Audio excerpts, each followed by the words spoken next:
আমরা আলোচনা করব আরাফার দিবসের ফজিলত সম্পর্কে।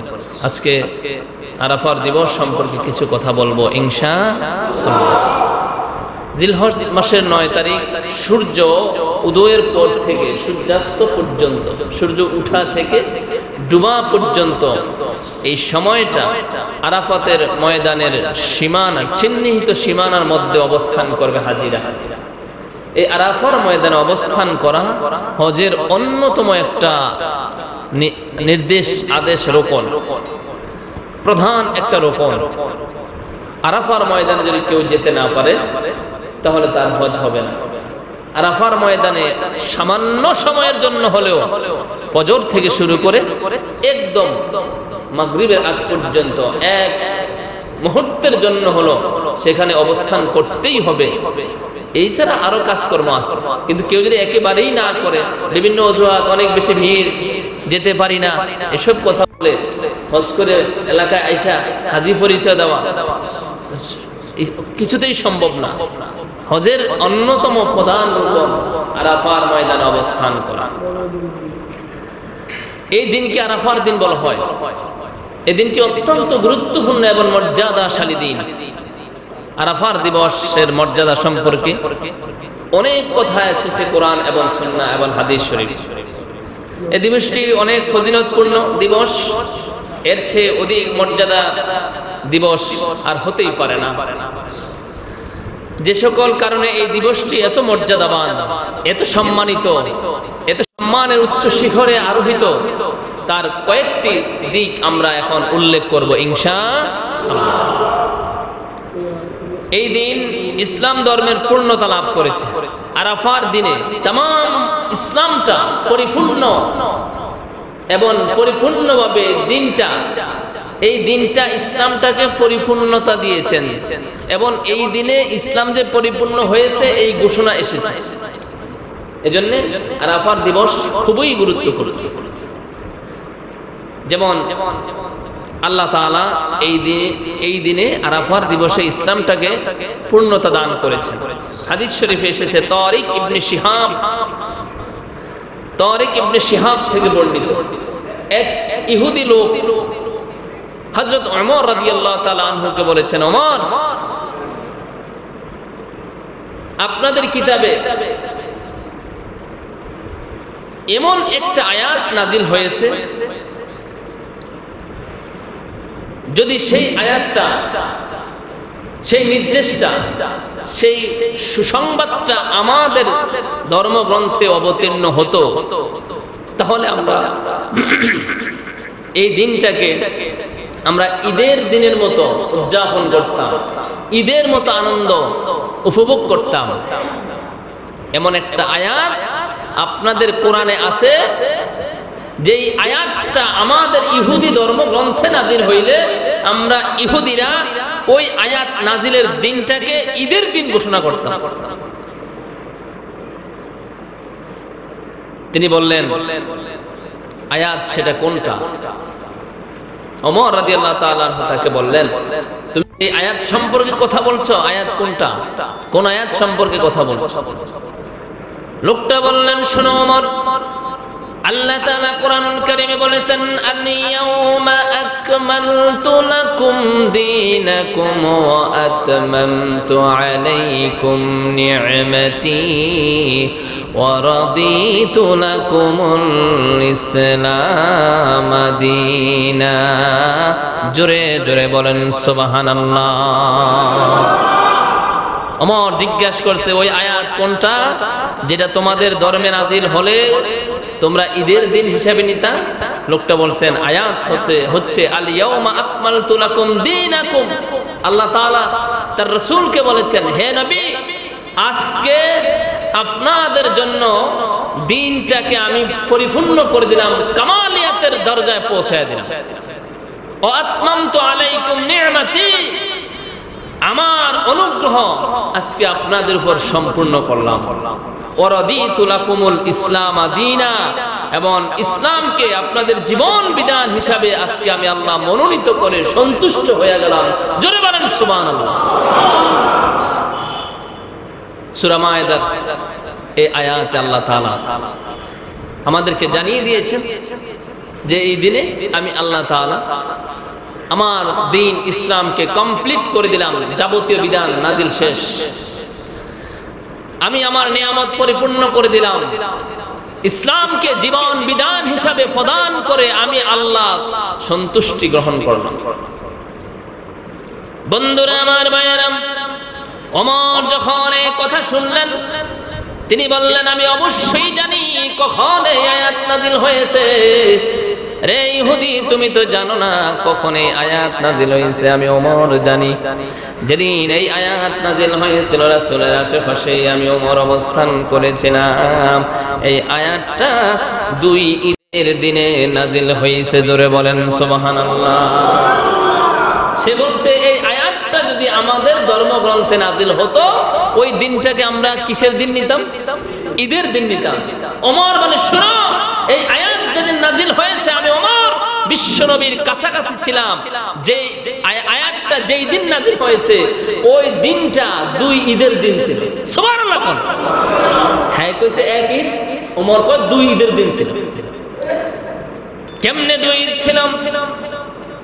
যেদিন আল্লাহ তাআলা এই আয়াত নাযিল করেছেন ওই দিনটা ছিল জুমার দিন।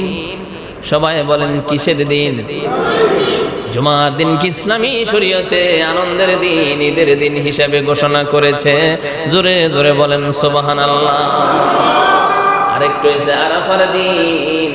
আরাফার দিন হাজী এবং যারা হজ করে না সবার জন্য আনন্দের দিন। যেদিন আল্লাহ তাআলা মুক্ত করে দিবেন সেদিনই তো আনন্দের দিন হওয়া উচিত। এক বেটা জেলখানায় আছে, তাকে যেদিন জেলখানা থেকে 20 বছর পরে মুক্তি দিল, হ্যাঁ এই দিনটা চিরস্মরণীয় করে রাখবে না? এটা তার মাথায় আনন্দের দিন হিসাবে থাকবে না? আমি আপনি কত গুনাহ করি, আল্লাহ তাআলা আরাফার ময়দানে যারা আছে এবং আরাফার দিনে যে যেখানে আছে দোয়া করে, রোজা রাখে, আল্লাহ তাআলা তাদেরকেও ক্ষমা করে দেন। ক্ষমার দিন, আনন্দের দিন, ঈদের দিন হওয়া উচিত। ওমর বলে, শোনো, এই আয়াত যেদিন নাযিল হয়েছে ইসলামে ওইটাকে 2 ঈদের দিন বলা হয়েছে। একটা হচ্ছে জুমার দিন আর একটা হচ্ছে আরাফার দিন। তাহলে আরাফার দিনে আল্লাহ তাআলা ইসলামকে কমপ্লিট এবং পরিপূর্ণ করে দিয়েছে। 2 নম্বর হলো এই দিন হলো ঈদের দিন সমূহের মধ্যে একটি দিন। হযরত আবু উমামা রাদিয়াল্লাহু তাআলা আনহু থেকে বর্ণিত, তিনি বলেন রাসূলুল্লাহ সাল্লাল্লাহু আলাইহি সাল্লাম বলেছেন, ইয়াউমু আরাফা ওয়া ইয়াউমুন নাহার ওয়া আইয়ামুত তাশরীক ঈদুনা আহলুল ইসলাম ওয়া হিয়া আইয়ামু আকলিন ওয়া শারবিন। আল্লাহ রাসূল বলেছেন, শুনো, ইয়াউমে আরাফা, আরাফার দিবস, ওয়া ইয়াউমুন নাহার, আর নহরের দিবস মানে কোরবানির দিবস, যেদিন কোরবানি করা হয় ওই দিন, ও আইয়ামুত তাশরীক, আইয়ামে তাশরীক, কোরবানির পরবর্তী 3 দিনকে আইয়ামে তাশরীক বলা হয়। এই 3টা সময়, একটা হইছে আরাফার দিন, আর একটা হইছে কোরবানি ঈদের দিন। কোরবানির ঈদের 3 দিন, পরের 3 দিন আল্লাহ রাসূল বলছেন ঈদুনা আহলুল ইসলাম, মুসলমানের জন্য এই দিনগুলো হইছে ঈদের দিন। মুসলমানের জন্য এই দিনগুলো কিসের দিন? তাহলে আরাফার দিন ঈদের দিন, আনন্দের দিন। ওয়াহিয়া আইয়ামু আকলিন ওয়া শারবিন, বলছে এই দিনগুলোতে কোনো ধরনের রোজা রাখা হবে না। কোরবানির পরের 3 দিন, এই ঈদের দিন এবং ঈদের পরের 3 দিনে রোজা রাখা হবে। হযরত ওমর রাদিয়াল্লাহু তাআলা আনহু থেকে বর্ণিত হাদিসের ব্যাখ্যায় ইবনে আব্বাস রাদিয়াল্লাহু তাআলা আনহু বলেন, সূরা মায়েদার এই আয়াতটি নাজিল হয়েছে 2টো ঈদের দিনে, তা হলো জুমার দিন এবং আরাফার দিন। আরাফার দিবসের ফজিলত, আরাফার দিবসের বিভিন্ন ফজিলত রয়েছে। ওই দিন রোজা রাখা এবং রোজা রাখার ফজিলত সম্পর্কে একাধিক হাদিস এসেছে। তার মধ্যে অন্যতম একটি হাদিস, যে ব্যক্তি আরাফার দিবসে রোজা রাখবেন আল্লাহ তাআলা তার 2 বছরের গুনাহ মাফ করে দিবেন। আরাফার দিনে রোজা রাখলে কয় বছরের গুনাহ মাফ? কথা বলেন। 2 বছরের গুনাহ মাফ। আরাফার দিনে রোজা এমন গুরুত্বপূর্ণ ইবাদত, যাহারা এই আরাফার 9 তারিখের রোজাটা রাখেন, আল্লাহ তাআলা তার 1 বছর আগের 1 বছর পরের মোট 2 বছরের গুনাহ আল্লাহ তাআলা মাফ করে দিবেন। সহিহ হাদিসের মধ্যে এসেছে, হযরতে আবু কাতাদা রাদিয়াল্লাহু তাআলা আনহু থেকে বর্ণিত, রাসূলুল্লাহ সাল্লাল্লাহু আলাইহি সাল্লামকে আরাফার সিয়াম তথা রোজা সম্পর্কে জিজ্ঞাসা করা হলে তিনি বলেন, শোনো, সিয়ামু ইয়াউমে আরাফা ইন্নী আহতাসিবু আলাল্লাহ। আরাফার দিবসের রোজাতে এমন, এই দিন রোজা রাখলে আমি আল্লাহ তাআলার নিকট এটাই যে গ্রহণ করে থাকি, কামনা করে থাকি যে আইয়ু কাফিরাস সানাতাল্লাতী ক্বাবলাহু ওয়াস সানাতাল্লাতী বা'দাহু, আল্লাহ তাআলা তার 1 বছর আগের এবং 1 বছর পরের সমস্ত গুনাহ মাফ করে দিবেন। সুবহানাল্লাহ। রাসূল বলে, আবু কাতাদা আরাফার রোজা সম্পর্কে যখন জিজ্ঞেস করছে, রাসূল বলছে, শুনো, সিয়ামু ইয়াউমে আরাফা, আরাফার দিবসের রোজার ব্যাপারে আমি রাসূল কি ধারণা করি, ইন্নী আহতাসিবু আলাল্লাহি আইয়ু কাফিরাস সানাতাল্লাতী ক্বাবলাহু ওয়াস সানাতাল্লাতী বা'দাহু, আল্লাহ তার 1 বছর আগের এবং 1 বছর পরের গুনাহ মাফ করে দিবেন। তাইলে গুরুত্বপূর্ণ একটা রোজা না, গুরুত্বপূর্ণ একটা দিবস না? অবশ্যই এই দিবসে রোজা রাখা প্রত্যেকটা সুস্থ সবল ঈমানদারের জন্য আমি মনে করি আবশ্যক। গুনাহ মাফের জন্য এর চেয়ে বড় সুবর্ণ সুযোগ আর হতেই পারে না। তবে যারা হজের ময়দানে আছে তারা না, তারা যারা হজের ময়দানে আছে, হজে আছে, আরাফার ময়দানের বাহিরে পৃথিবীর যে কোনো প্রান্তে মুসলমানরা এই সিয়াম পালন করবে, যারা হজে আছে তাদের জন্য এটা আবশ্যক না, তারা ওই দিন রোজা রাখবেন না। যারা হজের ভিতরে আছেন তারা না, পৃথিবীর যে যে প্রান্তে মুসলমান আছে তাদের জন্য এই নির্দেশনা। 2, আরাফার দিন গুনাহ মাফ ও জাহান্নাম থেকে মুক্তি লাভ করা যায়। এই দিনে আল্লাহ তাআলা স্বীয় বান্দাদেরকে জাহান্নামের আযাব থেকে তাকে মুক্তি লাভ করেন, মুক্তি দেন এবং তার গুনাহ সমূহ মাফ করেন। এ সম্পর্কে আম্মা জান আয়েশা রাদিয়াল্লাহু তাআলা আনহা থেকে বর্ণিত হাদিস, রাসূলুল্লাহ সাল্লাল্লাহু আলাইহি সাল্লাম বলেছেন, মা মিন ইয়াউমিন আকসার মিন আইয়ুতিকাল্লাহু ফীহি আবদাম মিনান নার মিন ইয়াউমি আরাফা। রাসূলুল্লাহ সাল্লাল্লাহু আলাইহি সাল্লাম বলেছেন, আরাফার দিনে আল্লাহ তাআলা তার বান্দাদের এত অধিক সংখ্যক মানুষকে জাহান্নাম থেকে মুক্তি দেন যা অন্য কোন দিনে আর দেন নাই। সুবহানাল্লাহ। কোন দিনে? আরাফার দিনে। কোন দিনে? আরাফার দিনে। মা মিন ইয়াউমিন আকসারা মিন আইয়ুতিকাল্লাহু ফীহি আবদান মিনান নার মিন ইয়াউমি আরাফা। আরাফার দিবসে আল্লাহ তাআলা তার এত অধিক সংখ্যক বান্দাদেরকে জাহান্নাম থেকে মুক্ত করে দেন যা অন্য কোন দিবসে এমন দেখা যায় না। আম্মা জান আয়েশা রাদিয়াল্লাহু তাআলা আনহা বলেন, শুধু তাই নয়, এমন সময় ইন্নাহু লায়াদুনু সুম্মা ইউবাহি বিহিমুল মালাইকা ফায়াকুলু মা আরাদা হাউলা। আল্লাহ তাআলা তার নিকটতম ফেরেশতাদের কাছে আপনি রোজাদারকে নিয়ে আল্লাহ গর্ব করেন আর বলে, ফেরেশতারা রে, বলতে পারোনি আমার বান্দাগুলো আমার কাছে কি চায়? ফেরেশতারা বলে, আপনার বান্দা আপনার কাছে ক্ষমা চায়। আল্লাহ বলে, সাক্ষী থাকো আমি আমার বান্দাগুলোকে আজকে মাফ করে দিলাম। আরাফার দিনে ফেরেশতাদেরকে সাক্ষী রেখে আল্লাহর রোজাদার বান্দাদেরকে আল্লাহ মাফ করে দেয়। সুবহানাল্লাহ।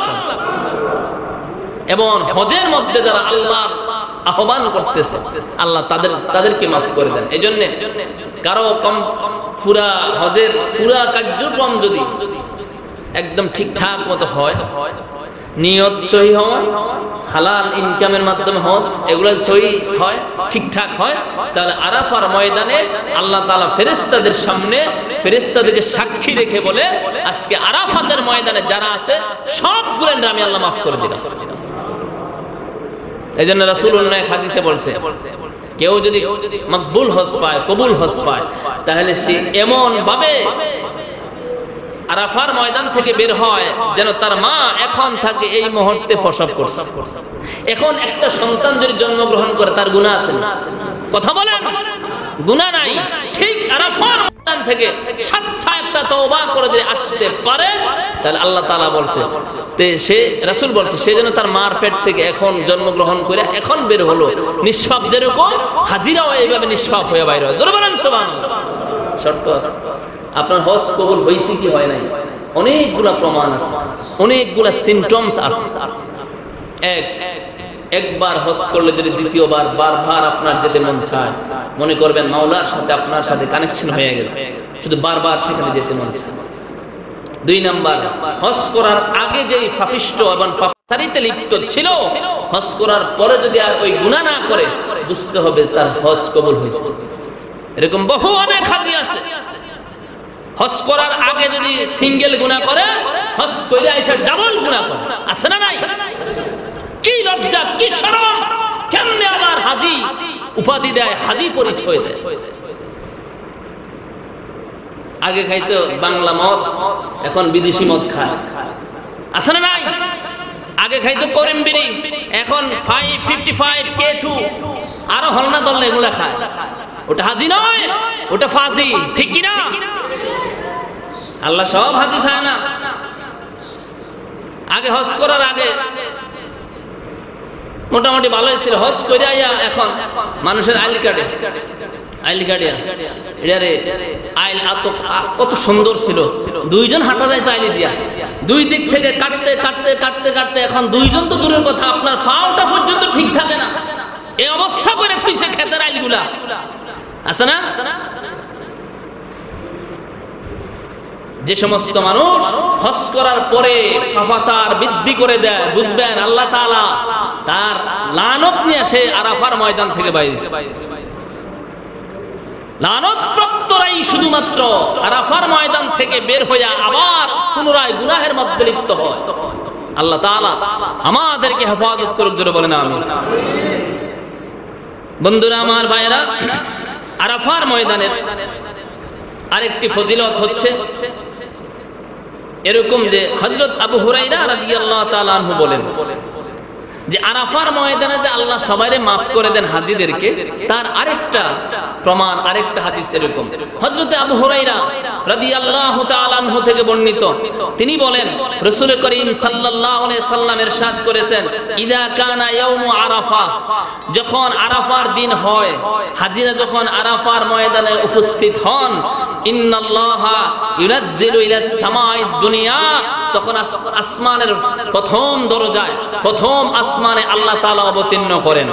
ফায়ুবাহি বিহিমুল মালায়েকা, তখন আল্লাহ তাআলা তার আশেপাশের মানুষ, যে সমস্ত ফেরেশতা তাদেরকে নিয়ে আরাফার ময়দানে অবস্থানরত হাজীদের ব্যাপারে গর্ববোধ করে আর বলতেছে, আল্লাহ তাআলা বলে, ফায়াকুলু উনজুরু ইলা ইবাদি, হে ফেরেশতারা তাকায়া দেখ, আরাফার ময়দানে একটা পাগল অবস্থায় উপস্থিত হয়ে গেছে। সুবহানাল্লাহ।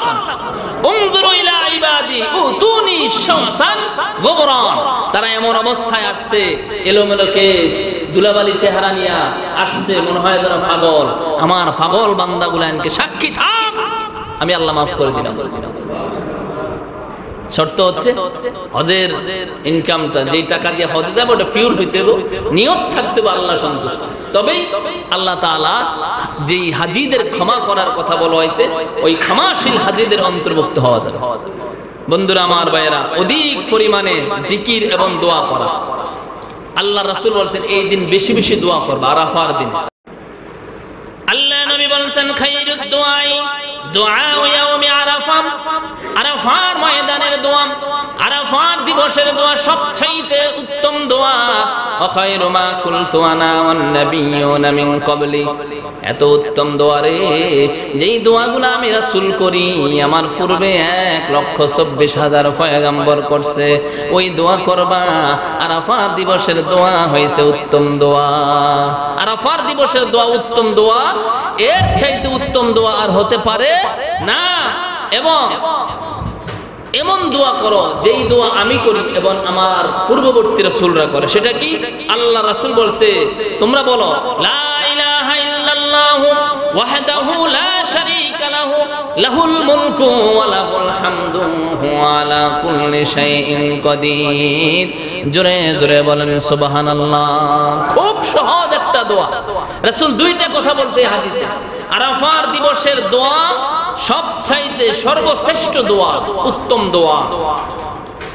আর সর্বশ্রেষ্ঠ কথা বলি, وخير ما قلت انا والنبيون من قبلي সর্বশ্রেষ্ঠ সর্ব উত্তম দোয়া আমি করি এবং আমার পূর্ববর্তী নবীরা করে, সেটা হচ্ছে কি লা ইলাহা ইল্লাল্লাহু ওয়াহদাহু লা শারীকা লাহু লাহুল মুলকু ওয়া লাহুল হামদু ওয়া হুয়া আলা কুল্লি শাইইন কাদির। রাসূল বলছে এটা শ্রেষ্ঠ দোয়া, শ্রেষ্ঠ দিনে এই দোয়া আমি করি, আমার পূর্বের নবীরা করছে।